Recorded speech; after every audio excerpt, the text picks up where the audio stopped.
Olá, meus amigos, sejam bem-vindos ao canal Caminho Espírita. Eu sou Paulo Ramos. Vamos apresentar mais um estudo da doutrina espírita aqui com vocês, logo após a nossa vinheta.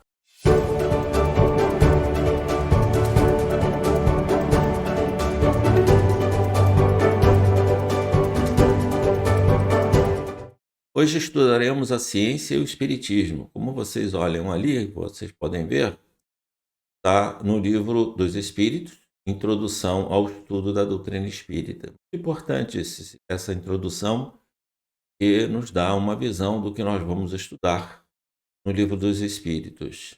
Aqui está o nosso livro. Se desejar, assine o canal, clique no sininho para que a gente possa dar continuidade aos nossos estudos.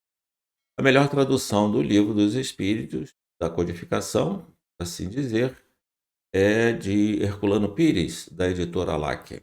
Seguindo com o nosso estudo, diz Allan Kardec: no tocante às coisas evidentes, a opinião dos sábios é justamente digna de fé, porque eles as conhecem mais e melhor que o vulgo, pois estudaram, fizeram seus estudos, suas especializações e, claro que as suas opiniões, os seus conceitos, suas teses, elas têm um grande valor, né?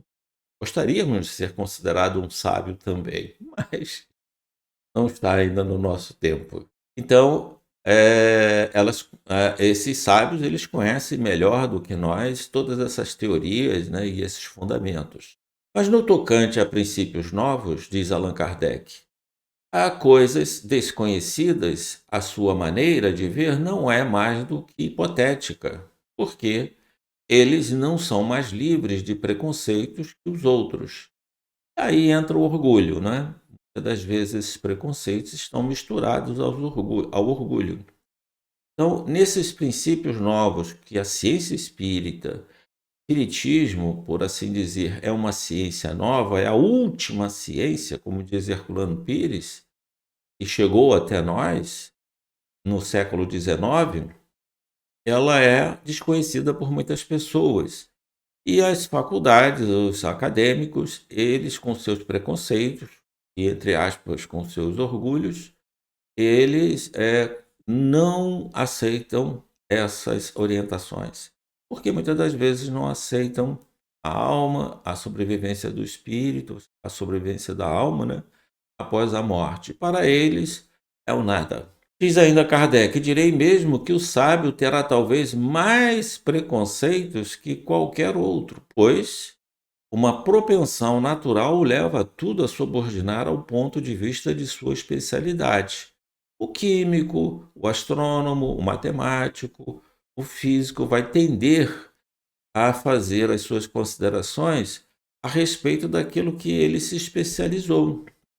Então, os seus preconceitos, muitas das vezes, são muito maiores do que o vulgo, e as pessoas que não pertenceram às academias, né? Porque eles têm um ponto de vista, um raciocínio específico sobre determinadas especialidades da ciência em que ele se aplicou. Então, esses preconceitos, vamos dizer aí, os orgulhos, são muito arraigados e eles não se dobram com facilidade. As ciências comuns, diz Kardec, se apoiam nas propriedades da matéria, que podem ser experimentadas e manipuladas à vontade. Esse é um ponto. Kardec acrescenta muita razão, né? Eles tratam muito bem das teses, das teorias, dos fundamentos, dos conceitos da matéria. Porém, da vida espiritual, eles não têm essa experiência. E Kardec ele diz: os fenômenos espíritas se apoiam na ação de inteligências que têm vontade própria e nos provam a todo instante não estarem submetidas ao nosso capricho. Uma ocasião, uma faculdade nos Estados Unidos ofereceu $5.000, $10.000, para que vários médios ali que desejassem se apresentar dessem suas mensagens e provassem a existência do mundo espiritual. Não houve nenhuma manifestação.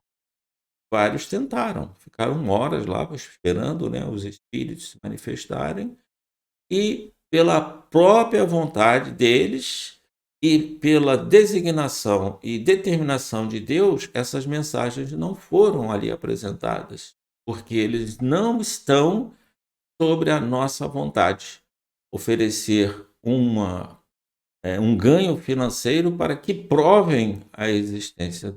E continua Kardec dizendo: os fenômenos espíritas se apoiam na ação de inteligências que têm vontade própria e nos provam a todo instante não estarem submetidas ao nosso capricho. Uma ocasião, Kardec apresenta na Revista Espírita que ofereceram uma quantia financeira a determinados médiuns para provarem a existência do mundo espiritual através de mensagens. E nenhum médium recebeu nenhuma mensagem naquele momento, porque eles não estão ao nosso capricho, à nossa vontade, e sim à vontade deles e, sobretudo, da permissão de Deus para que essas manifestações ocorram. Então, os fenômenos espíritas se apoiam na ação de inteligências que têm vontade própria e provam a todos os instantes que não estão submetidos à nossa vontade, ao nosso orgulho, ao nosso capricho. Agora, na Revista Espírita de janeiro de 1868, uma manifestação depois da morte, Kardec vem trazer essa explicação muito importante. O Espiritismo não faz nenhuma teoria preconcebida. Ele vê, observa, estuda os efeitos e dos efeitos procura remontar a causa. De tal sorte que, quando formula um princípio ou uma teoria, se apoia sempre na experiência. É, pois, rigorosamente verdadeiro dizer que é uma ciência de observação. Aqueles que mostram não ver nele senão uma obra de imaginação, provam que dele não sabem a primeira palavra. Allan Kardec. Meus amigos, muito obrigado pela sua participação nos nossos estudos.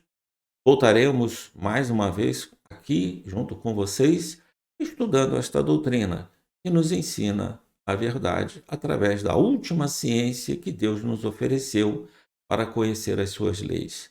A todos, a paz.